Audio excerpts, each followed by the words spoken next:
जय जिनेन्द्र।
मशीन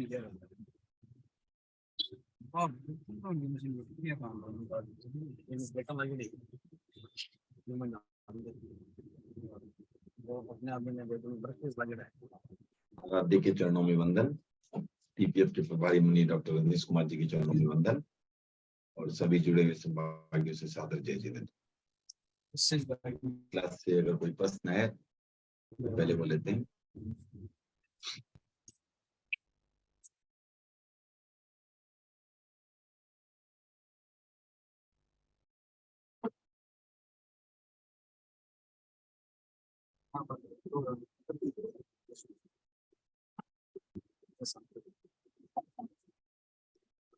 तो पिछली क्लास में हमने सुमति प्रभु की बात की थी, आज पद्म प्रभु। प्रश्न है तो ठीक है, नहीं तो आगे पद्म प्रभु शुरू करते हैं। पद्म प्रभु के बारे में शुरू करते हैं। प्रश्न होगी तो आप बीच में पूछ सकते हैं।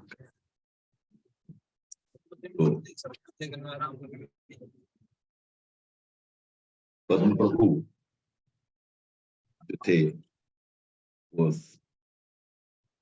सम्राट अपराजित जब थे तब उस भाव में तीर्थंकर नाम का बंधन, तीर्थंकर गोत्र का बंधन, और वे सदा ही जो है उन पर वासना कभी हावी नहीं रही उस भाव में। और राज्य के बड़े बूढ़े लोग भी प्राय ये कहते थे कि हमारे सम्राट में भोगों की दृष्टि से कभी भी तारुण्य नहीं आया, माने मन नहीं आया, और वे हमेशा एक मन लक्ष्यबद्ध, कहते हैं पूरे एम की प्रति जागरूक मनस्वी की तरह रहे, और उनमें कभी जो है उन्माद नहीं देखा गया। वो विरक्त हृदय से सम्राट थे। तो राज्य संचालन एक दायित्व मात्र था जो वो कर रहे थे। राजमहल से भी उन्हें कोई विशेष लगाव नहीं था, और सब कुछ होते हुए भी वो उसे छोड़ने की ताक में रहते। कैसे छोड़ा गया? तो जैसे ही अवसर आया तो उन्होंने पिहिताश्रव इंद्रिय गुप्त जो थे उनके पास जो है धर्म ग्रहण किया और वो बाह्य जगत से नाता तोड़ करके जो है अपनी साधना में ली और कर्म की निर्जरा करके उन्होंने तीर्थंकर गोत्रक्रम का बंद किया। वहां से फिर देवलोक में आए और देवलोक से फिर जो है वो पद्म प्रभु के रूप में जो है उनका जन्म हुआ। कौशाम्बी नगर के राजमहल में उनकी महारानी जो थी उनका नाम था सुसीमा, उनकी कोख में आए और अर्ध सुप्त अवस्था में ही उन्होंने जो 14 स्वप्न देखे, जिसके फिर से जो है स्वप्न जो जानने वाले थे उन्होंने उसका अर्थ बताया और सभी जो है उत्सुकता से राजकुमार के आने की प्रतीक्षा करने लगे। कार्तिक कृष्णा 12 की मध्य रात्रि में जो उनका जन्म हुआ और माता को भी कोई पीड़ा नहीं हुई। देव आदि जो थे सबने वो उत्सव मनाया। 11 दिनों तक राजकीय उत्सव मनाया गया और उनके शरीर की ऊंचाई थी 250 धनुष। तो 250 धनुष की ऊंचाई थी और नामकरण का जब प्रसंग आया तो राजा ने बताया कि ये बालक जब गर्भ में आया था तब उनकी माता को पद्मों की सैया पर सोने की इच्छा हुई। तो गर्भ काल में जब कुछ किसी को खट्टा खाने की इच्छा होती है, किसी को कुछ इच्छा होती है, इनकी इच्छा हो रही थी कि पद्म की सैया पर सोए। तो उस आधार पर इनका नाम जो है वो रखा गया पद्मप्रभ। तो पद्मप्रभ प्रभु नाम रखा गया और राज्य का दायित्व उनको सौंप करके जो है राजा स्वयं जो है वो जब उनकी युवावस्था आई तो उनका विवाह कर दिया और उस राज्य को सौंप करके अपनी अवस्था में लीन हो। और यहाँ भी वो बिल्कुल अनासक्त भाव से उन्होंने जो है राज का कर्तव्य निभाया और लंबे अरसे तक राज चलाने के बाद उन्होंने जो है वो दीक्षा के लिए बरसीदान हुआ, दीक्षा हुई। 1000 लोगों के साथ उन्होंने जो है स्वयं दीक्षा ली और 6 महीने में ही उन्होंने जो है जो अपने कर्म प्रकृतियों का क्षय किया, छपक श्रेणी ली और वो बाद में केवल ज्ञान उनको प्राप्त हुआ और अंत में जाकर के संवेद शिखर में इनका निर्वाण हुआ। तो ये थी पद्म प्रभु की जो छोटी सी गाथा। इनके 97 गणधर थे। इनके शासन काल में 11,000 केवल ज्ञानी हुए, 20,300 मन प्रयोग ज्ञानी हुए और 10,000 अवधि ज्ञानी हुए। चतुर्दश पूर्वी जो है 3,300 साधु हुए जिनको 14 पूर्वों का ज्ञान था। आज के दिन में कितने लोगों को ज्ञान है 14 पूर्वों का? किसी को भी। हाँ, अपने भरत क्षेत्र में ये अपने भरत क्षेत्र में तो नहीं है, ये सारी संख्या अपने भरत क्षेत्र की है। हाँ। तो इस तरह जो है और इनके 2,74,000 श्रावक और 5,05,000 श्राविकाएं थी। तो इस तरह ये भगवान जो है पद्म प्रभु का ये है। तो अब आज हम 24 के गीतों का संगान करेंगे, आप भी साथ में ले सकते हैं और उसके बाद उसका अर्थ जो है हम जानेंगे। तो हमारे छठे तीर्थंकर पद्म प्रभु, रेडी?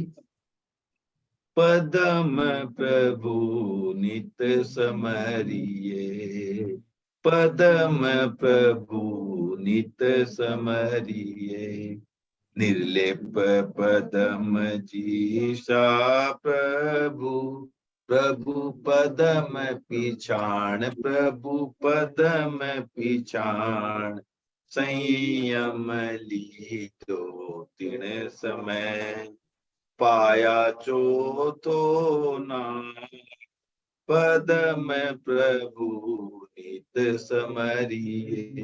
तो कहते हैं कि नित्य जो है पदम प्रभु का स्मरण करें। और पदम प्रभु कैसे थे?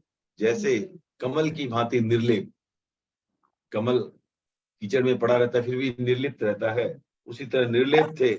और इस तरह के पदम प्रभु को पहचानो। और जो कमल की भांति निर्लिप्त थे और संयम जिस समय लिया उसी समय क्या हुआ? पाया चौथो नाण। चौथो नाण अर्थात चौथा ज्ञान। तो 5 ज्ञान होते हैं और उसमें चौथा ज्ञान कौन सा है? मन प्रयोग ज्ञान।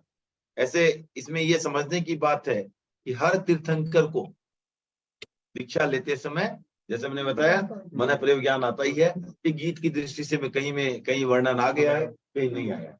तो क्योंकि हर तीर्थंकर को दीक्षा लेते समय चौथा ज्ञान अर्थात मन प्रयोग ज्ञान आ जाता है। और उसके पहले कितने ज्ञान रहते हैं? 3 ज्ञान रहते हैं, क्योंकि जन्म से ही तीर्थंकर को अवधि ज्ञान होता है। मति ज्ञान श्रुति ज्ञान तो सभी की ही होता है और अवधि ज्ञान उनको जन्म से होता है। और चौथा ज्ञान मन प्रयोग ज्ञान दीक्षा के समय आता है। और जब वो घाती कर्मों का क्षय कर देते हैं तब उन्हें 5वां ज्ञान अर्थात केवल ज्ञान आ जाता है। ध्यान सुकल प्रभु ध्यायन, प्रभु ध्यायन, पाया केवल सोय, पाया केवल सोय। दीन दयाल तणी दशा, केणी नावे कोय, पदम प्रभु नित समरिए। तो हे प्रभु, तुमने शुक्ल ध्यान में लीन होकर के केवल ज्ञान को प्राप्त किया, ठीक है।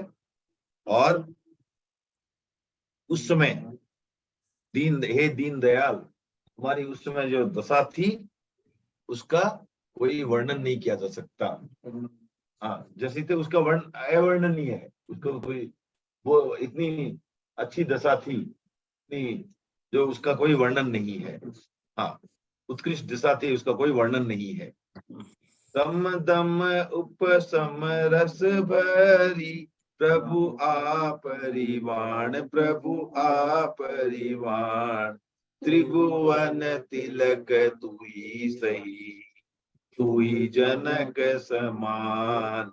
पदम प्रभु नित पदम प्रभु नित समरिए। समता में और इंद्रियों का दमन, मन में समता। तो सम दम उपशम रस से भरी हुई क्या थी? आपकी वाणी। तो आपकी वाणी थी क्या थी? इस तरह की वाणी थी आप। और जो त्रिभुवन के मन अर्थात तीनों लोक के तुम क्या हो? तिलक के समान हो। मस्तक में जैसे तिलक होता है ना, ऊंचा स्थान होता है उसका। तो त्रिभुवन तिलक तू ही सही, तू ही जनक समान, अर्थात तू ही है जो क्या है? जगत के पिता के समान है। ठीक है, यहाँ जनक अर्थात पिता।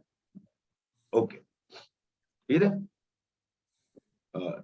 तू प्रभु कल्प तरुजी सो, तू चिंतामणि जोय, चिंतामणि जोय। समरण करता आप रो, मन वांछित होय। पदम प्रभु नित समरिए। अर्थात तू है कैसा है? जैसे चिंतामणि रत्न होता है जिससे कि सभी इच्छाएं पूरी, वैसे ही कल्पतरु है, कल्प वृक्ष है, उससे भी सारी इच्छाएं पूरी। तो अर्थात तुम समस्त लोगों के सारी इच्छाओं को पूरी करने वाले कल्प वृक्ष के जैसे हो और चिंतामणि रत्न की जैसे हो, ठीक है। और क्यों? क्योंकि आपका स्मरण करते ही सारे मन वांछित कार्य हो जाते। जैसे कल्पतरु से कुछ भी मांगो तो मन वांछित मिल जाता है, उसी तरह आपके स्मरण मात्र से जो भी मन वांछित होता है वो हमें मिल जाता है। इस तरह जो है इसको कल्पतरु और चिंतामणि से तुलना यहाँ की। सेकंड लाइन का क्या दायक सबु जग भणी, तुई दीन दयाल, तुई दीन दयाल। शरण आयो तुझ साईबा, तुई परम कृपाल। पदम प्रभु नित समरिए। तो तुम क्या हो? सहु जग अर्थात पूरे जग के लिए सुखदायक हो। सुखदायक कहा गया है तुम्हें, सुखदायक। और तुम ही दीन दयाल, तुम ही जो दीन दयाल हो, मैं तुम्हारी शरण में आया हूं। ओके, और तुम ही जो हो क्या हो, परम कृपालु हो। तू ही परम कृपालु अर्थात दयावान हो, कृपालु हो, कृपा दर्शाने वाले हो। गुण गाता मन गह गए, सुख संपत्ति जान, सुख संपत्ति जान, विघन मिटै समरण किया, पामै परम कल्याण, पदम प्रभु हित समरी। तो हमारे गुण गए अर्थात गह गए अर्थात माने हृदय गदगद हो जाता है। यहाँ गह गए अर्थात हृदय गदगद हो जाता है, प्रसन्न हो जाता है। कैसे? आपके स्मरण गुण गाने से। तो गुण गाता मन गह गए, तो आपके गुण गाने से जो मन जो है गदगद हो जाता है। और ये क्या है कि ऐसा लगता है मानो सारी सुख संपत्ति उपलब्ध हो गई हो। अब विघन मिटाए स्मरण किया, आपका स्मरण करने से सारे विघन मिट जाते हैं। और पामे परम कल्याण अर्थात परम कल्याण की प्राप्ति। सैन भाद्रवे सुधी पारस दे, सुधी पारस दे, पदम प्रभु क्या लाडलू, हर्ष विशेष, पदम प्रभु नित समरिए। तो यहाँ इसमें पदम प्रभु का लाडनू से क्या कनेक्शन? यहाँ आया ना नाम, लाडनू में पदम प्रभु की जो है का जाप रटा है ये का, तो लाडनू में ये रचना हुई है, इतना ही कनेक्शन है, राइट।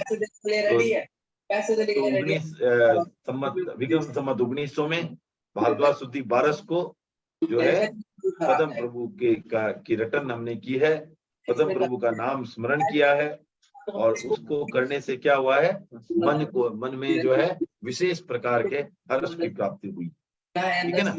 इस तरह आपने देखे मती प्रभु की रचना भी 12 को हुई थी और पदम प्रभु की रचना भी सेम डे हुई है। तो एक दिन में ही ये दोनों तीर्थंकर की स्तुति की रचना जयाचार्य ने की है। तो अब आगे हम सेकंड लाइन का मतलब किसी को प्रश्न है इसमें कुछ? हाँ सर, देना है तो उसके नीचे एक बंदा जो है आ चुका है, ले भाई सेकंड लाइन बेचारे का शो खराब कर रहा है, बेटा को बचा देंगे, टेंशन मत लो, कोई भी टेंशन रहता है मैं उधर साथ कोई नहीं बात। हर्षद के बेटे का नाम है ना? हाँ, शायद डिस्टर्बेंस हो रहा है, किसी को म्यूट करना होगा। 15 में भी आ सकता है ना।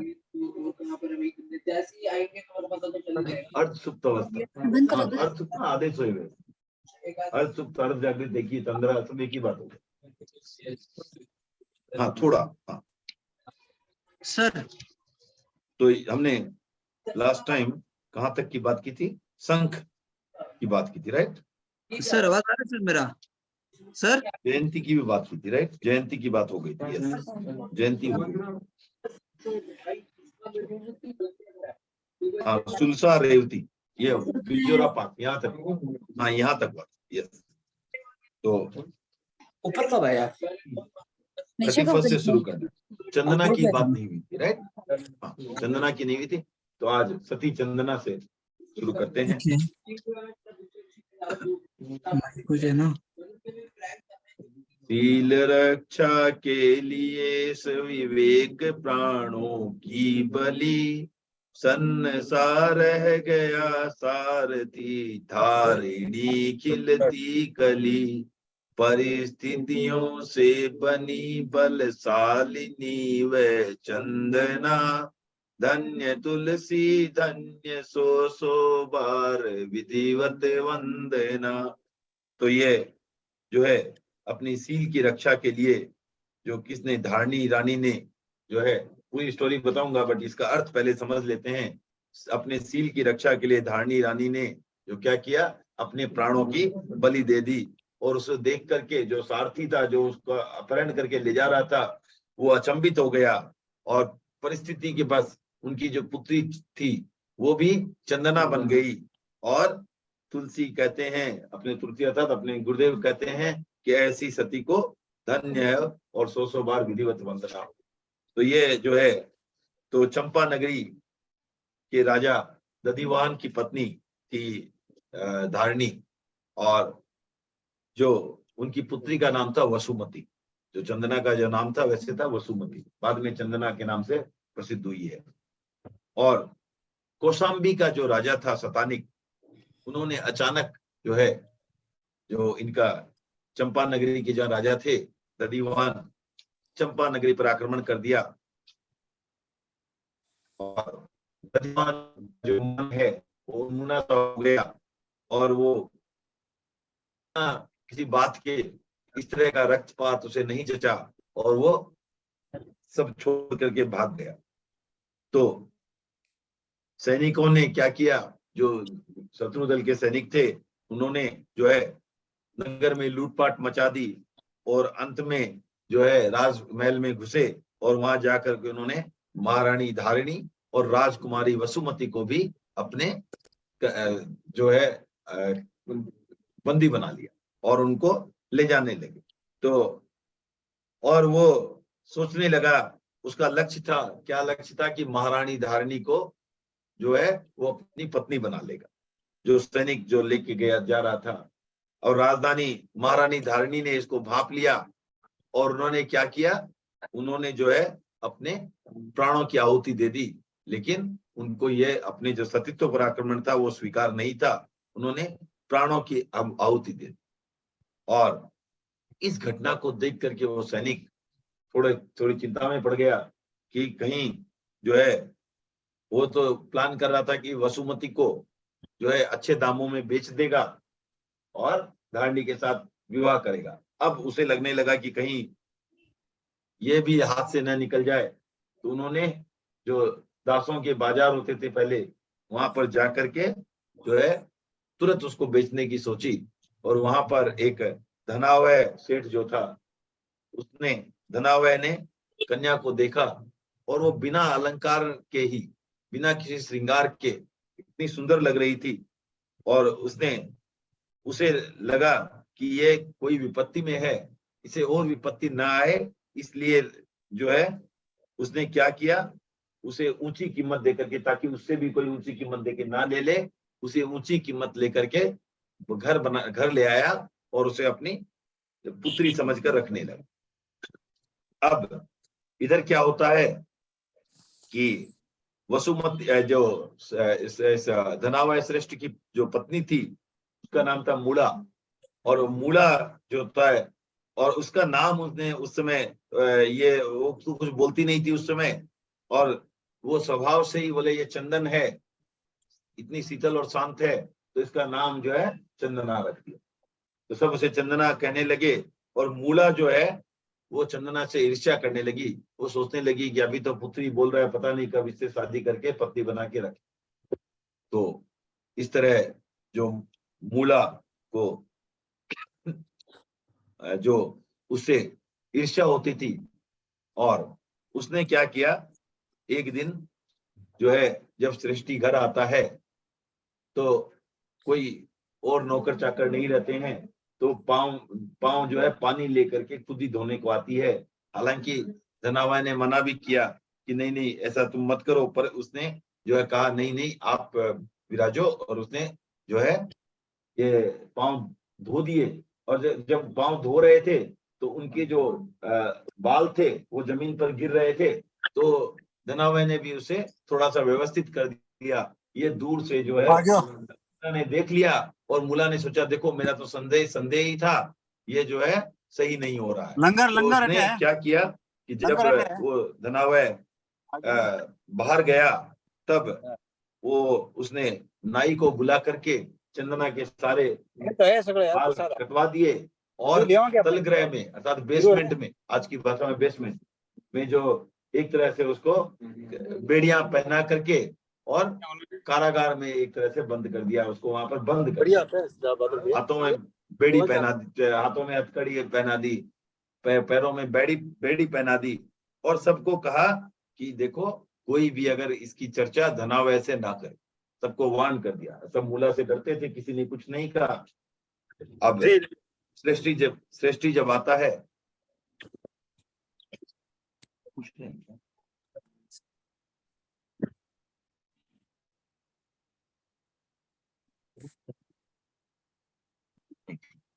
तीन तला गंदी बिल्डिंग, चार तला बनना, प्लॉटा का रेट कम सैंक्शन है जगह भी बनवाना सकेंगे सैंक्शन है जगह बना। थोड़ा नरेंद्र जी म्यूट करेंगे प्लीज। और कैसे खुल गया? ओके, तो मूला जब ने नौकरों को कह दिया कि इसे नहीं कहना, अब सृष्टि आया, अब वो पूछता भी चंदना कहाँ है, तो किसी ने नहीं कहा, तो सृष्टि ने सोचा सो गई होगी, कोई बात नहीं, सो गई होगी। और इस तरह दूसरे दिन भी चंदना नहीं दिखी। अब तीसरा दिन आ गया, तीसरे दिन आखिर एक बूढ़ी दासी को दया आ गई, उसने सोचा कि जो होगा मेरा देखा जाएगा। सृष्टि को बता दिया कि इस तरह जो है चंदना को बंद करके रखा है, वो तल घर में है। और तो सृष्टि ने जो तलघर का दरवाजा खोला और देखा कि चंदना वहां है और भूख से व्याकुल है, भूख से तड़प रही है। तो रसोई घर में भी कुछ नहीं था, केवल उड़द के बाकले थे, राइट, उबले हुए। वो भी वही ले जा करके उन्होंने, जो छाछ होती है ना, जिसे पटकाते हैं, वो छाछ पर ले जा करके चंदना को बोला कि तुम ये लो, अभी तो खाओ, फिलहाल यही है, और मैं जाकर के लोहार को लाता हूँ बेड़ियां कटवानी। तो ये स्टोरी थी चंदन बाला की। और ये अपने दरवाजे के एक पांव जो है अंदर और एक पांव बाहर, इस तरह जब थी, और उसी समय जो है उसे अपने अपहरण की कथा याद आती है और आंखों से आंसू आने लगते हैं। वहीं ठीक उस समय भगवान, उस समय बाद में फिर से आए, यस, उस समय आंसू आते हैं, अभी मैं बता रहा हूँ ना। फिर भगवान महावीर आए और भगवान महावीर से चंदना को हर्ष हो गया कि अरे भगवान आ गए, तो वो आंसू सूख गए। ठीक है, हाँ, अभिग्रह में आंसू था, आंखों में आंसू होने चाहिए। तो अब भगवान महावीर को पूछा कि ये आपको कलपता होगा, तो लेकिन अब जैसे ही जिस पांव में भगवान आए थे उसी पांव वापिस मुड़ गए। तब अब चंदना सोचती है कि देखो मेरे कितने भाग्य खराब है, घर आए हुए वो भी हमारे वापिस जा रहे हैं, महावीर भी। तो इस तरह मेरा नसीब ही ऐसा है। और फिर से उसकी आंखों में आंसू आने लगे और महावीर लौट आए। यही एक अभी उनके 13 विग्रह थे संभवतः, और 13 में से 12 तो मिल गए। वो जैसे हाथों में हथकड़ी हो, चरणों में बेड़ी हो, एक पांव जो है दहलीज के अंदर हो, एक पांव दहलीज के बाहर हो, वो राजकुमारी हो, खरीदी हुई हो, आंखों में आंसू हो, इस तरह करके 13 थे। और उनमें से सिर्फ आंसू वाले नहीं मिल रहे थे, बाकी मिल गए थे। लास्ट में जब आंसू आ गए तो 13वां भी मिला, और उन्होंने जो है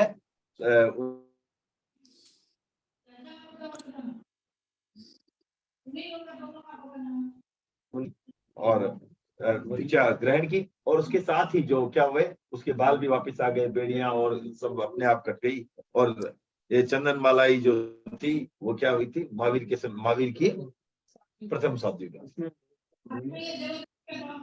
हाँ, वो ठीक है। तो इस तरह जो है, तो ये जो घटना आती है चंदन बाला की, किस तरह जो है कहां से कहां आकर के चंदन बाला का उद्धार हुआ। उसके बाद ये एक मुख्य श्राविकाओं में चंदन बाला का भी नाम आता है। हमने लास्ट टाइम तो रेवती, सुलता इत्यादि की बात की थी। और हाँ, 16 सदियों में नाम आता है। हाँ। तो अब नेक्स्ट जो बात आती है वो सुभद्रा की आती है। नेक्स्ट श्राविका जो है वो सुभद्रा की बात आती है। द्वार चंपा के खुले विस्तृत सुभद्रा शील से, चकित विस्मित लोग उसकी ओज पूर्ण अपील से। मैं निकालूं खूब जल चालनी कच्चे सूत से, संग की सुषमा सुभद्रा के रक्त सबूत से। तो चंपा नगरी की ये घटना है। जहां पर सती सुभद्रा ने अपने सील के प्रभाव से चंपा के बंद दरवाजों को खोल दिया था। क्यों उसे बंद दरवाजों को खोलने की आवश्यकता पड़ी, उसे जो है उन्होंने जो है लोग भी जो है चकित विस्मित हो गए जब उन्होंने कहा कि मैं कुएं के जल को चालनी में निकाल सकती हूँ और किसे कच्चे धागे से। ऐसे कच्चे धागे से चालनी बंधी हुई, चालनी में क्या होता है, छेद होते हैं, और उसमें पानी कैसे निकाला जाए। कुएं से पानी निकालोगे तो वैसे ही नीचे गिर जाएगा वापस। पहले तो वेट कैसे लेगा कच्चा धागा, तो वो सब करके कच्चे धागे से चालनी से मैं पानी निकाल सकता हूँ, वैसा उन्होंने जो शर्त रखी गई थी चंपा नगरी के फाटकों को खुलने की, वो उन्होंने पूरी की। तो ये वसंत नगर के राजा थे जित शत्रु, और उनके मंत्री थे जिनदास, और जिनदास की पत्नी थी तत्वमालिनी, जिनकी पुत्री थी सुभद्रा। जिनदास और तत्वमालिनी की पुत्री थी सुभद्रा, और वो बचपन से ही बहुत धार्मिक प्रवृत्ति की थी, और उनका एक संकल्प था जिनदास जी का कि वह जैन युवक के साथ ही इसकी शादी करेंगे। अब चंपा नगर में बुद्धदास नामक का एक युवक रहता था। वह बुद्ध धर्म का अनुयायी था, और वह सुभद्रा पर मोहित हो जाता है और वो सुभद्रा से विवाह करना चाहता है। लेकिन जिनदास ने इस प्रस्ताव को अस्वीकार कर दिया, और उसे पता चला इस प्रस्ताव को अस्वीकार करने का क्या कारण है, क्योंकि वो जैन नहीं है। और उसने क्या किया कि अब उसने जो है श्रावक बनने का स्वांग किया, और ऐसा दिखाया कि वो श्रावक बन गया है, जाकर के साधुओं की शरण में गया, और ऐसा जो लोगों की दृष्टि में वो पक्का श्रावक बन गया। और जिनदास ने जो बाद में उसे धर्मनिष्ठ ये जान करके कि भाई ये तो जैन शासन का श्रावक है, ये जान करके उसे सुभद्रा के साथ विवाह योग्य समझा, और सुभद्रा के साथ उसका विवाह कर दिया। सुभद्रा ससुराल आ गई, और वहां वो बुद्धदास के साथ जो अपने अलग घर में रहने लगी। और वो वो बौद्ध भिक्षुओं की भक्ति नहीं करती, वो जैन थी, और बौद्ध भक्तों की जो बौद्ध भिक्षुओं की भक्ति नहीं करती थी। इससे जो उसके ससुराल वाले थे, सास और ननद, वो इससे नाराज रहने लगे। तो एक दिन उन्होंने कहा बुद्धदास से, बुद्धदास के कान भरने शुरू कर दिए कि इसका चरित्र सही नहीं है, इसका आचरण सही नहीं है, रोज रोज यही बात कहने लगे। और इन्होंने कहा कि इसके जैन मुनियों के साथ गलत संबंध भी है, ये गलत महिला है। तो इस तरह लेकिन बुद्धदास जो था उसने भी उनकी बातों पर विश्वास नहीं किया। एक दिन सुभद्रा के घर में एक मुनि जो है वो दीक्षा के लिए आता है, और उसने देखा और कि उस जो मुनि थे उनकी आंख में कुछ फांस फंस रही, तो और उससे पानी बह रहा था। लेकिन वो मुनि जिनकल्पी मुनि थे जो अपने शरीर की परवाह नहीं करते हैं, तो उन्होंने उस फांस को निकालने की भी कोई जहमत नहीं की, फांस को वैसे ही रहने दिया। अब इसने क्या किया कि जनरली जैसे होता है कांटा कोई हो जाए, कुछ होता है, तो जीभ से उसको निकाल दिया। और जब जीभ से निकाला उस समय जो है सुभद्रा के ललाट में जो सिंदूर की बिंदी लगी हुई थी उसका थोड़ा मुनि के मस्तक पर भी लग गया। और ये सुभद्रा की ननद खड़ी खड़ी सब देख रही थी, और इसे ऐसे ही अवसर की तलाश थी जब कि उसने अपनी माँ को बताया, और माँ बेटी ने बुद्धदास को बुलाकर कहा तुम अपनी आंखों से देख लो, हमने तुम्हें कहा था कैसी है। अब मुन्नी पर भी कलंक आया, सुभद्रा पर कलंक आया। तो अब इस कलंक को कैसे जो है साफ किया जाए, जैन धर्म की छवि भी खराब हो रही थी।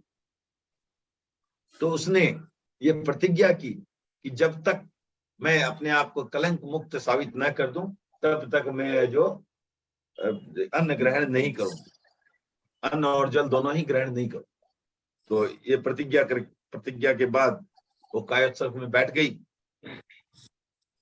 और रात्रि में देव प्रकट होता है। तो देव ने पूछा, हे देवी मैं आपके लिए क्या करूं? तो सुभद्रा बोली कि मैं जो जैन शासन की इतना जो मान गिर रहा है, जो अवमानना हुई है, उससे मैं काफी क्षुब्ध हूं, दुखी हूं।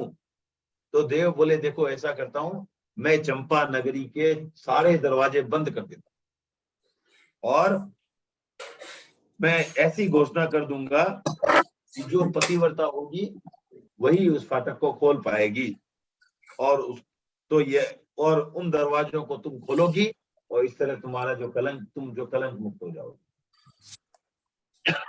तो सुभद्रा जो थे वो 3 दिन की तपस्या थी। तपस्या क्यों थी? क्योंकि इसने प्रतिज्ञा कर रखी थी, जब तक जो कलंक मुक्त ना हो जाऊं तब तक मैं अन्न जल ग्रहण नहीं करूंगी। तो 3 दिन की तपस्या में थी। चौथे दिन जब लोग सोकर उठे थे तो चंपा नगरी के सारे दरवाजे बंद थे। चंपा नगरी के सारे दरवाजे बंद। उसने बहुत प्रयास किया लेकिन दरवाजे नहीं खुले, दरवाजे खुले नहीं। राहुल जी म्यूट कर सकते हैं please? Rahul ji can you mute please? हाँ थैंक यू। हाँ तो ये अब राजा सब द्वारपालों ने प्रयास किया, पहले नहीं खुला। राजा को पता चला, उन्होंने हाथियों का झुंड भेज दिया। हाथियों ने इतना प्रयास कर लिया जो बड़ी बड़ी चीजों को हिला दे, लेकिन दरवाजे ना खुले। और क्योंकि ये तो देवी शक्ति से बंधी, तभी आकाशवाणी होती है, राइट? क्या होती है कि अगर कोई सती कच्चे धागे से चालनी बांध करके और उस चालनी में कुएं का पानी निकाल करके उसके अगर दरवाजे पर छींटे दे तो दरवाजे खुल जाएंगे। तो अब जो है ये इसीलिए वो आया था, जो वर्णन आया कच्ची चालनी में सूत के बंधे में पानी नहीं। तो अब जो है सुभद्रा ने कहा कि मैं ऐसा कर सकती हूँ। ओके, तो सुभद्रा ने कहा कि अपनी सास से कहा कि मुझे आज्ञा दो, मैं जाकर के अपने सतीत्व का प्रमाण देती हूँ और ऐसा करती हूँ। सास ने उसे भी खरी खोटी सुनाई और जो बाद में उसने अपने घर में ही चालनी से पानी निकाल करके सास को विश्वास दिलाया कि मैं जाकर के ऐसा कर सकती हूँ। तब वो गई और उन्होंने जो है दक्षिण छोड़ करके बाकी वो उन्होंने चालनी से पानी निकाला कुएं से और दक्षिण छोड़ करके बाकी 3 दिशाओं के उत्तर पूर्व और पश्चिम दिशाओं के दरवाजे पर छींटे डाले। दरवाजे अपने आप खुल गए और उसने चौथा दरवाजा छोड़ दिया कि अगर कोई अन्य सती चाहे तो इसे खोल दे। तो इस तरह सुभद्रा ने जो है अपने आप जो है जो कलंक से मुक्त किया, जैन शासन की भी प्रभावना बढ़ाई। ये थी जो अपने जो नेक्स्ट चंदना और उसके बाद जो सुभद्रा। तो इस तरह जो है ये अपनी श्राविकाएं थी, उनकी चर्चा हुई। श्रावक कुल में ले जन्म जैन कहलाना, क्या बड़ी बात सीधी धार्मिकता पाना। जैनत्व ज्ञान से और कर्म से आए, श्रद्धा पूर्वक गुरु धारण विधि अपनाए। अनिवार्य कार्य ये अनुष्ठान के स्तर पर, पीढ़ी दर पीढ़ी करें सभी एक स्वर। परिचय प्रसंग में निर्भय हो मुंह खोले, श्रवणोपासक की चर्चा भी खुद बोले। तो श्रावक कुल में चर्या, मैंने क्या बोला? चर्चा नहीं, सॉरी, चर्या। श्रवणोपासक की चर्या भी खुद बोले। हाँ, चर्या में आचरण उनका जो है चर्या, ठीक। तो श्रावक कुल में आप जन्म लेते हो तो आप जैन कहलाते हो। ये क्या हुआ? ये तो जन्मना जैन हुआ, ये कोई बड़ी बात नहीं है। जैन कैसा बनना है? कर्मणा जैन बनना है, राइट। बड़ी बात क्या है? जो जैनत्व है क्या किससे आए? ज्ञान और आचरण से आए। और साथ में श्रद्धा का भी महत्व है, तो श्रद्धा के साथ गुरु धारण विधि अपनाएं। ये जो है, इससे जो है क्या होगा? श्रावकत्व पुष्ट होता है। ये कार्य गुरुदेव तुलसी ने आह्वान किया कि ये जो गुरु धारणा का कार्य है, ये अनुष्ठान के स्तर पर अनिवार्य रूप से करना चाहिए। और श्रावक जो है पीढ़ी दर पीढ़ी इसे आवश्यक समझ करके कार्य करें। और जहां पर भी परिचय देने का प्रसंग हो, कहीं पर आप परिचय दे रहे हो, वहां अपने आप को जो है निसंग भाव से जैन बताएं। इसमें कोई भी जो है छिपाने की आवश्यकता नहीं है, जैन बताएं। और जो है आपकी जो चर्या है, आपका जो आचरण है, वो स्वयं भी है जो आपके श्रावक होने की साक्षी। तो ऐसे तो हमें कहा जाता है कि बहुत सी चीजें मुश्किल होती है करना, लेकिन मैं प्रसंगवश पिछले महीने एक ऐसे व्यक्ति से मिला था जो जैनी था, आईटी इंडस्ट्री में है, और वो संभवतः जब 10 या 11 साल का था तब से लेकर के आज तक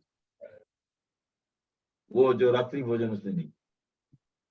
अब कैसा कहते हैं कि वो यहाँ आ जाता है, वह जाता है, यही नहीं, वो कभी भी उसने होटल का खाना नहीं खाया है। बाहर भी अगर जाना पड़ा है तो वो स्वयं वहां बना करके खाता है, और भूखा रहना पड़ा तो भूखा रहता है, लेकिन जो है बाहर का खाना नहीं खाता।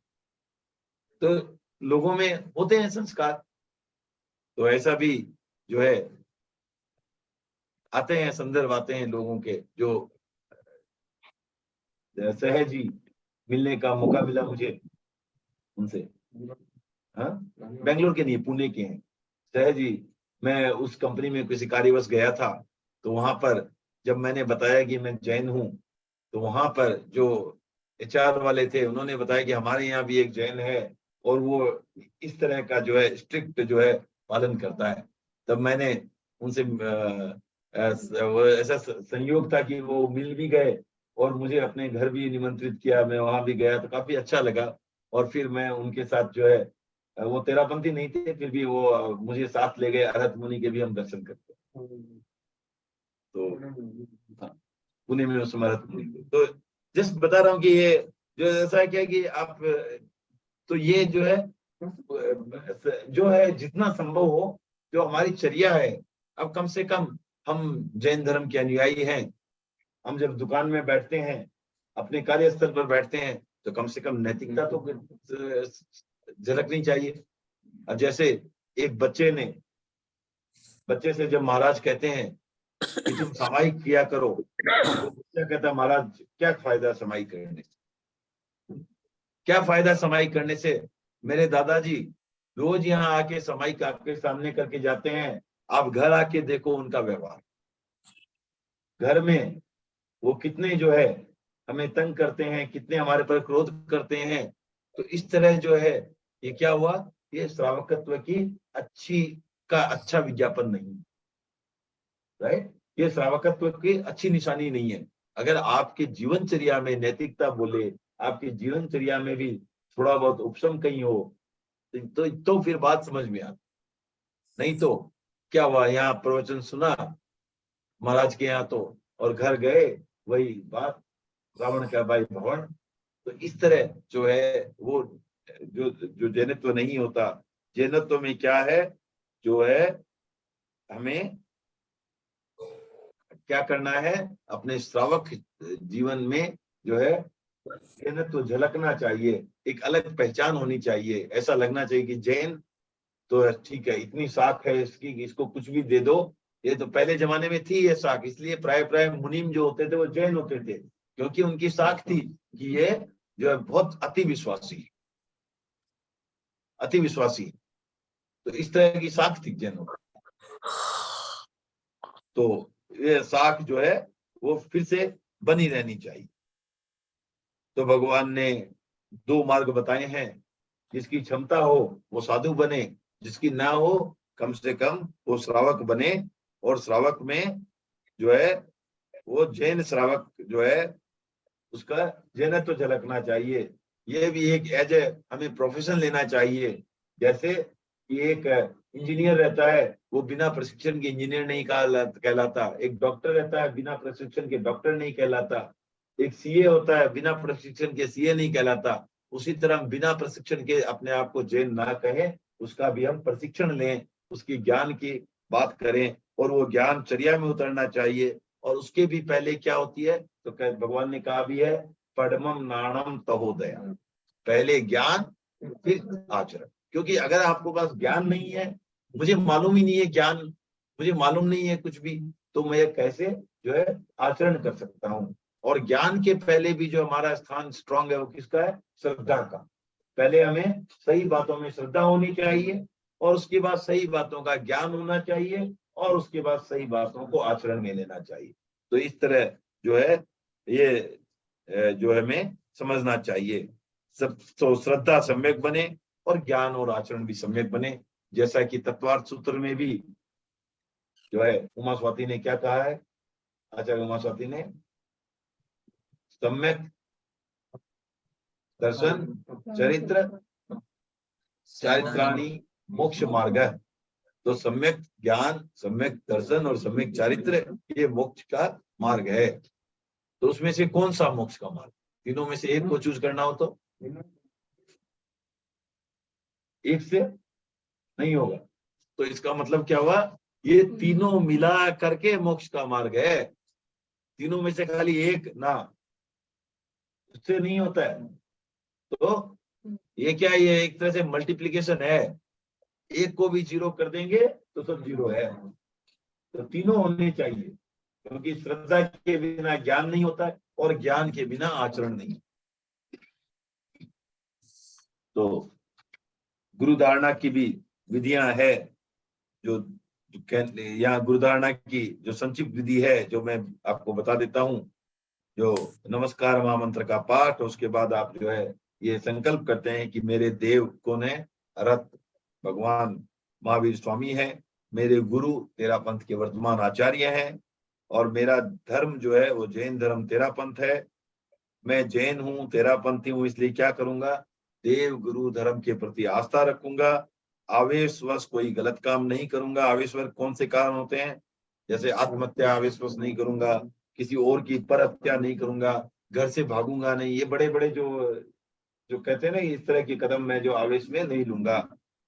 और किसी प्रकार का नशा नहीं करूंगा, और बड़ा वृक्ष जो है जड़ मूल से नहीं उखाड़ूंगा। तो ऐसा नहीं कि छोटे की छूट है, लेकिन छोटे में भी हिंसा ये तो जाने, लेकिन बड़ा तो मैं कोई भी हालत में ही नहीं उखाड़। और इसका महत्व क्या है, इसको आते हैं। संवत्सरी का उपवास करूंगा, और प्रतिदिन नमस्कार महामंत्र का स्मरण करूंगा। ये जो है क्या बोलते हैं उसको, गुरु धारणा इस तरह की। अब इसमें बड़ा वृक्ष जड़ मूल से नहीं उखाड़ूंगा, इसका क्या महत्व,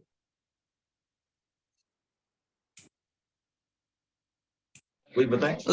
उस वृक्ष के आश्रित काफी जीव होते हैं, तो इसके लिए शायद मनाही होगी सर। ये एक पक्ष हो सकता है, और क्या हो सकता है,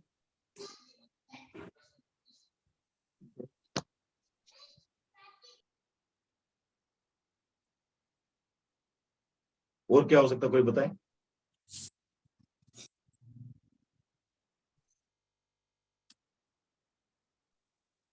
काफी पुराना जीव है, नहीं वो तो जरूरी नहीं ना सर, एज। जीव जीव होता है, जीव तो होता है। सभी पुराने हैं। जीव में क्या है, राइट। हमारी भावना की बात है, हम जीव की दृष्टि से देख रहे हैं। हमारी भावना देखो, वो देखो जितना स्थूल चीज रहेगी, उसकी हिंसा करने के लिए हमें उतना ही ज्यादा क्रूर होना पड़ेगा। राइट, क्रूरता ज्यादा होगा। आज हम एक सेब खा रहे हैं, वनस्पत, एक किसी प्राणी की हत्या कर रहे हैं, तो क्या उसमें आपको नहीं लगता है कि क्रूरता में अंतर होगा? क्रूरता में अंतर होगा। तो जहां क्रूर भाव जुड़े, कसाई ज्यादा जुड़ गया, और इस तरह जो है कर्मों का बंधन जो है और भी ज्यादा गाढ़ा होगा।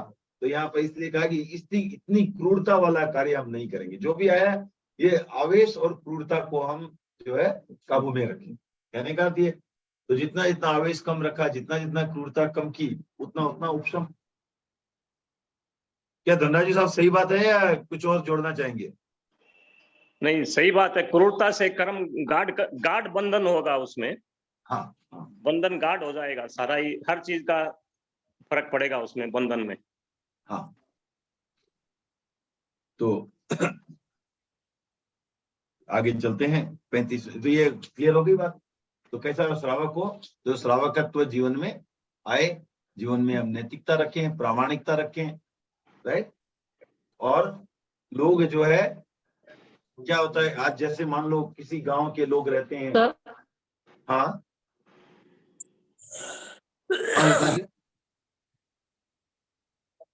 कोई प्रश्न है? वॉइस क्लियर नहीं था, शायद मेरे नेटवर्क में प्रॉब्लम होगा, तो आप वापस एक्सप्लेन कर सकते हैं वो बड़े वृक्ष को। देखिए क्या था कि बड़ा, जितना बड़ा क्यों नहीं वृक्ष काटे? होगा, हाँ जितना नहीं, ऐसा नहीं कि छोटे वृक्ष को काटें, ये नहीं कहा जा रहा है, लेकिन बड़े वृक्ष का तो त्याग ही रखें। क्योंकि जितना बड़ा वृक्ष होगा उतना आपको क्या है, किसी भी बड़े प्राणी को, बड़ी चीज को काटने के लिए आपको ज्यादा क्रूरता मन में आनी होगी। तो इस तरह जो है अपने मन को सरल रखना है, मेन बात वहां है, मन की क्रूरता को कम करना है। तो अगर बड़े वृक्ष को जड़ से उखाड़ना है आपको, तो इस तरह जो है ये ज्यादा क्रूर काम है। तो क्रूरता को है जो आपको कंट्रोल में रखना, ठीक है। आ गई आवाज Lata ji? Thank you sir. Okay, हाँ, इस पर सुनाई दिए। हाँ ठीक है।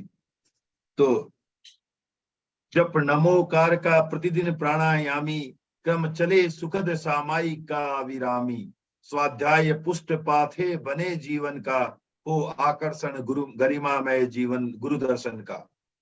पंचांग प्रणति जैनों की वंदन विधि है, मुश्किल से मिलती संतों की सन्निधि है। अवसर पर चरण स्पर्श करें धीमे से, है सबसे अच्छी भाव वंदना वैसे। परमेष्टि वंदना अरत वंदन का क्रम, संस्कार जागरण का है सफल उपक्रम। हो प्रतिक्रमण पाक्षिक श्रावक की चर्या, फिर खमत खावणा की प्रशस्त उपचर्या। तो ये जो है श्रावकों के लिए क्या करणीय है, उन्होंने गुरुदेव ने यहाँ पर बताया है। तो पहला क्या बताया है, प्रातः काल जागरण के बाद आप जो है प्रतिदिन क्या करें, प्राणायाम की साधना के साथ जो है श्वासोच्छ्वास के साथ नमोकार महामंत्र का जाप करें। ओके। और कैसे, जैसे एक श्वासोच्छ्वास में एक बार मंत्र का मानसिक उच्चारण, बोलने की भी आवश्यकता है। प्रतिदिन यथासंभव सामायिक क्षमता की साधना का प्रयोग करें और स्वाध्याय करें। स्वाध्याय से क्या होगा, ज्ञान का विकास होगा और गुरु के दर्शन के प्रति आकर्षण रखें कि गुरु दर्शन करना, ऐसी भावना रखें। और गुरु का दर्शन कैसे किया जाए, जो है पंचांग प्रणति है हमारी। पंचांग में क्या होता है, पंचांग प्रणति क्या हुई, तो इसमें 5 अंगों से जो है वो हम वंदन करते हैं। तो कैसे, तो दोनों घुटनों को झुकाते हैं, तो दोनों हाथों को जोड़ते हैं 4, और मस्तक को जो है पैर पर लगाते हैं। तो ये 4, एक तो मस्तक झुकाते हैं, तो 5। तो इस तरह ये पंचांग प्रणति हमारी है, जो है गुरु वंदन की है। उससे जो है हम सविधि इस तरह वंदना करें। अगर अवसर मिलता है तो चरण स्पर्श करें गुरु का। अगर अवसर न मिले तो क्या करें, कोई बात नहीं है, भाव वंदनी कर लें। और भाव वंदना का भी श्रेष्ठ स्थान है, कोई दिक्कत नहीं है। श्रावकों को जो है दैनिक चर्या में परमेष्टि वंदना और अरत वंदना का भी क्रम रखें। उससे क्या होगा, वातावरण भी धार्मिक बना रहेगा, आप उनके गुणों की उत्कीर्णा करेंगे और उनको जो इन सभी को अगर आप अर्थ समझते हुए करेंगे तो और भी आनंद जो है और आपकी जो भक्ति है जो लीन होंगे वो और भी बढ़ जाएगी, क्योंकि आप उसका अर्थ समझते हुए करेंगे। तो परमेष्टि वंदना का तो अर्थ हमने संभवतः पास्ट में किया भी था एक बार, अभी इस बार नहीं किया था, पहले। हाँ, फिर भी अगर रुचि होगी तो एक बार और भी कर सकते हैं बाद में, क्योंकि इसमें परमेष्टि वंदना भी बड़ा सुंदर गीत है। उसमें क्या है, 5 पद हैं और पांचों एक एक पद में एक एक जो अपने परमेष्टि पंच परमेष्टि क्या हुए, अरियंताणंग सिद्धाणंग आर्याणंग वज्रायणंग और नमो लोय सभ्य सावणम। तो ये पांचों का जो है एक एक पद में वर्णन है, वो कैसे हैं क्या है उनका वर्णन। ओके, तो ये जो है ये इनके बताया गया है। जैनी संस्कृति रक्षण संरक्षण पर जो बल है, निसी भोजन विरमण क्यों स्मृति से ओझल है, अति मुखर घोष ये संयम ही जीवन है, संयम श्रवणोपासक का जीवन धन है। तो क्या है, जैन संस्कृति जो है उसका संरक्षण पर बल देना चाहिए, और कहा कि गुरुदेव कहते हैं कि रात्रि भोजन को है उसको छोड़ना चाहिए, और ये हम अपनी जो है अपनी याद से ना भुलाएं कि रात्रि भोजन का त्याग करना है। श्रवणोपासक के लिए संयम ही है जो जीवन का धन है, राइट, और संयम ही जीवन है, ये हमारे जुबान पर रहना चाहिए हर हमेशा, इसको हम याद रखना चाहिए, हमें याद रखना चाहिए। ओके, तो श्रावक के से तो बताया गया 12 व्रत वगैरह की चर्चा आती है, राइट, हाँ हमने की भी थी। तो यथा संभव जो व्रतों का पालन करें। तो अब यहाँ पर एक जो लॉजिकल ब्रेक है, आगे फिर उपासना उपसंपदा योगासन इत्यादि में जाएंगे, वो जो है अगली जो अपनी मीटिंग होगी उसमें लेंगे, ठीक है ना। तो सर वो गीतिका का सेकंड लाइन सर वो क्या कौन सी गीतिका भरत? पद्म प्रभु वाली, दीन दयाल तणी दशा केणी नावे कोय, हाँ मतलब हाँ, मतलब हुआ कि ओके, मैं एक मिनट निकाल लेता हूँ। दीन दयाल तणी दशा केणी नावे, तो उसके पहले वाली लाइन से आपको देखना होगा, ध्यान सुकल प्रभु ध्यायन प्रभु ध्यायन, पाया केवल सोय पाया केवल सोय, दीन दयाल तणी दशा केणी नावे कोई, पदम प्रभु नित समरिये। तो यहाँ पहली लाइन में आता है कि हे प्रभु, तुमने शुक्ल ध्यान करके, शुक्ल ध्यान में लीन होकर के जो है पाया केवल सोए, तो अर्थात केवल ज्ञान को प्राप्त किया, ठीक है। फिर दूसरा आता है दीन दयाल तणी दशा, तो हे दीन दयाल, उस समय जो तुम्हारी स्थिति बनी, उस समय जो तुम्हारी दशा थी, वो क्या है, केणी नावे कोई, तो कोई उसका न्याय क्या कर सकता है, कोई उसका वर्णन क्या कर सकता है। मन अवर्णनीय स्थिति थी, इतनी उत्कृष्ट स्थिति थी कि उसका वर्णन करना ही असंभव है। ठीक है, क्लियर क्लियर सर। और जो स्टोरी आप स्टार्टिंग में बोले ना सर, 1-2 मिनट लेट हो गया, वो यूट्यूब पर रहेगी, रिकॉर्डेड है। ठीक ठीक, वो सुन। ठीक है ना। हाँ। और किसी को कोई प्रश्न?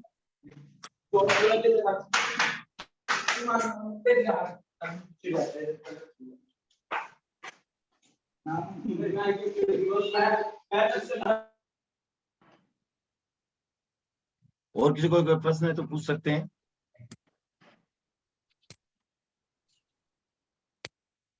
नहीं तो मैं पूछता हूं फिर।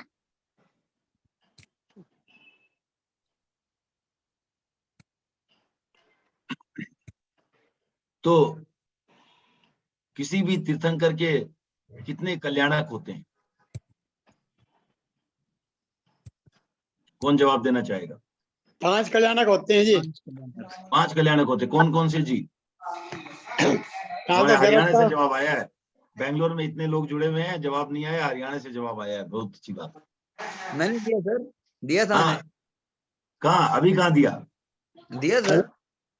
तो अब आवाज नहीं आई, म्यूट करके दिया होगा। जैन साहब की आवाज आई है हमारे पास तो। अनम्यूट था। कोई बात नहीं। पहला गर्भ है जी, दूसरा हाँ, जन्म है। पहला गर्भ, हाँ गर्भ धारण, ओके। दूसरा जन्म, तीसरा दीक्षा, ओके, केवल ज्ञान, यस, और 5वां और मोक्ष। मोक्ष। मोक्ष, ठीक है।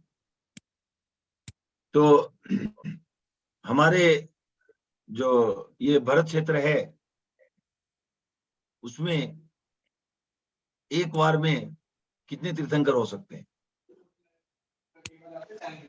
24 जी। एक ओके। एक ही सकते हैं। एक समय में सिर्फ एक ही हो सकता है मैक्सिमम, ठीक है ना? ठीक है जी। हाँ, क्योंकि मैंने पूछा, ये थोड़ी ट्विस्ट था। एक समय में, एक समय में एक ही हो सकता है, 24 नहीं हो सकते एक समय में। ये ठीक बात 24 है। तो पूरे एक अवसर्पणी काल या उत्सर्पणी काल में टोटल 24 होते हैं। हाँ, अर्ध चक्र जो है, काल चक्र पूरा होता है क्या? एक उत्सर्पणी काल, एक अवसर्पणी काल। तो अवसर्पणी काल में क्या होता है कि लगातार जो प्रगति है वो नीचे होती रहती है, और उत्सर्पणी काल में लगातार जो है प्रगति ऊपर की तरफ जाती है। अभी हम अवसर्पणी काल के 5वें आरे में हैं। तो ये अभी जो है इस उत्सर्पणी काल में भी 24 तीर्थंकर हुए हैं, और भगवान महावीर में 24वें तीर्थंकर थे, जिनका शासन अभी चल रहा है। तो आज एक समय में जो अधिकतम पूरे लोक में कितने तीर्थंकर हो सकते हैं? आज ही ऑल टाइम, हाँ? आज ही ऑल टाइम। आज नहीं, आज तो अधिकतम क्यों पूछूंगा? आज तो पूछूंगा आज कितने हैं, फिर अधिकतम का क्या मतलब? अधिक से अधिक कितने हो सकते हैं? 170 हो सकते हैं। तो ये सब ध्यान रखें कि अधिक से अधिक 170 तीर्थंकर हो सकते हैं, और कम से कम 20, जो कि अभी वर्तमान की स्थिति है, जब हमारे पास सिर्फ 20 तीर्थंकर हैं। और वो 20 कहाँ है? महाविद्य क्षेत्र में है। महाविद्य क्षेत्र में। महाविद्य क्षेत्र में है, ठीक है ना? ओके। कुल कितने भरत क्षेत्र हैं? 5 भरत क्षेत्र है, 5 एरावत क्षेत्र है, और 5 ही महाविद्य क्षेत्र है, ठीक है ना? एक भरत क्षेत्र में एट ए टाइम मैक्सिमम 1 तीर्थंकर हो सकता है, मिनिमम हो सकता है कि कोई भी ना रहे, 0। एक एरावत क्षेत्र का भी वही नियम है, और एक महाविद्य क्षेत्र में 32 भागों में विभाजित होता है, और हर भाग का नाम होता है विजय, और अधिकतम जो है हर विजय में 1 तीर्थंकर हो सकता है। अर्थात एक महाविद्य क्षेत्र में कुल 32 हो सकते हैं, और पर वहां पर एक विजय में तो मिनिमम 0 हो सकते हैं, लेकिन ओवरऑल एक महाविद्य क्षेत्र में कम से कम 4 विजय में हमेशा तीर्थंकर रहेंगे। तो इस तरह एक महाविद्य क्षेत्र में मिनिमम कितने तीर्थंकर हुए? 4 मिनिमम 4, और मैक्सिमम 32, ठीक है ना? हम गणना भी समझ लेना कैसे 20 और 170 आती है। तो 4 मिनिमम, 32 मैक्सिमम एक महाविद्य क्षेत्र में। अब 5 ऐसे क्षेत्र हैं, तो मिनिमम हो गए 4 गुणा 5 20, और मैक्सिमम हो गए 32 गुणा 5 160। तो इस तरह 160 जो है वो मैक्सिमम थे महाविद्य क्षेत्र में, और 20 जो है मिनिमम। अब भरत क्षेत्र का भी अगर एक एक जोड़ लें, तो एक भरत क्षेत्र में 1, तो 5 भरत क्षेत्र में 5 हो सकते हैं, और उसी तरह 5 एरावत क्षेत्र में 5 हो सकते हैं। तो 5 + 5 + 160, इस तरह 170 तीर्थंकर जो है वो एक समय में मैक्सिमम हो सकते हैं। और मिनिमम जो है वो जब होगा, कब होगा मिनिमम? जब एरावत में ना हो, भरत में ना हो, और हर महाविद्य क्षेत्र में सिर्फ 4 ही हो, जो कि अभी की स्थिति है। और यहाँ पर अब हमारे पास 20 तीर्थंकर है। उनको क्या बोलते हैं हम? क्या बोलते हैं भरत? विहरमान। हाँ, 20 विहरमान। तो विहरमान क्या है? वो हमारे तीर्थंकर ही हैं, राइट? जैसे सिमंदर स्वामी है, जो सिमंदर स्वामी का को वंदन करते हैं, क्यों करते हैं? प्रेजेंट डे तीर्थंकर वही है। कोई बताएगा कि आज अगर किसी को जैसे आज अगर किसी को डाउट होता है तीर्थंकर पर, तो कौन जो है तीर्थंकर के पास जाकर के प्रश्न पूछ के आ सकता है? और कैसे? अभी यहाँ भरत कोई कहीं से भी कभी भी, माने आज मतलब कि हाँ, जब माने कहने का अर्थ है कि आज नहीं, आज से मान लो छोड़ दो, भगवान महावीर के थोड़े दिन बाद जब कोई यहाँ नहीं रहा बताने वाला, 14 पूर्वी साधु आरक लब्धि उपयोग करके तीर्थंकर भगवान के पास जाके पूछ कर सकते हैं। आरक लब्धि का उपयोग कर करके तीर्थंकर के पास भेज करके नियरेस्ट, ओके। तो ये वो जो आरक लब्धि को उपयोग करते हैं, वो उससे क्या बनता है? आरक शरीर बनता है। वो एक हाथ जितना पुतला होता है, वो निकल करके इतनी क्विक गति से जाता है और वापस आता है कि हमें मालूम भी नहीं पड़ता, और वो जो प्रश्न का उत्तर जो लेकर के आ जाता है, वो ये आरक लब्धि के उपयोग से। और वो ज्ञानी पुरुष भी तभी करेंगे जब उनको आवश्यकता हो। ठीक है, आज इतना ही रखते हैं। ठीक है, तो हम बैठेंगे। और किसी को कोई प्रश्न है तो पूछ सकते हैं। भरत, एक स्टोरी सुना दो। एक्सपर्ट आप ही हैं सर। संतारा कैसे चल रहा है? कल रात को 24 संतारा पचका लिए सर। हाँ, कैसे हैं उनके अभी? साता है। हाँ, साता है। ठीक ठीक है, चलो। वेदना है बट साता चल रहा है अभी। हाँ,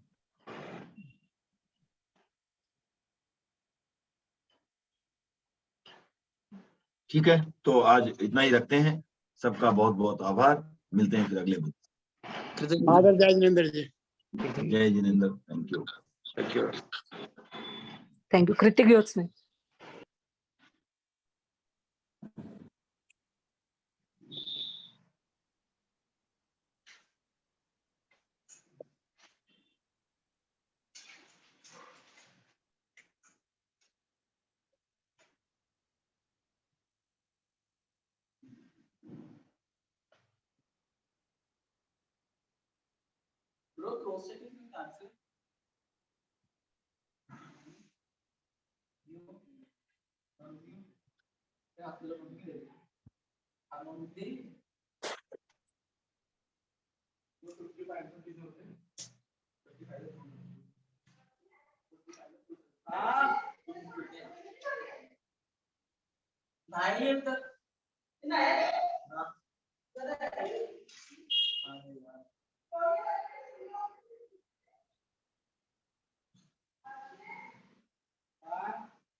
और मिलकर बात कर दो।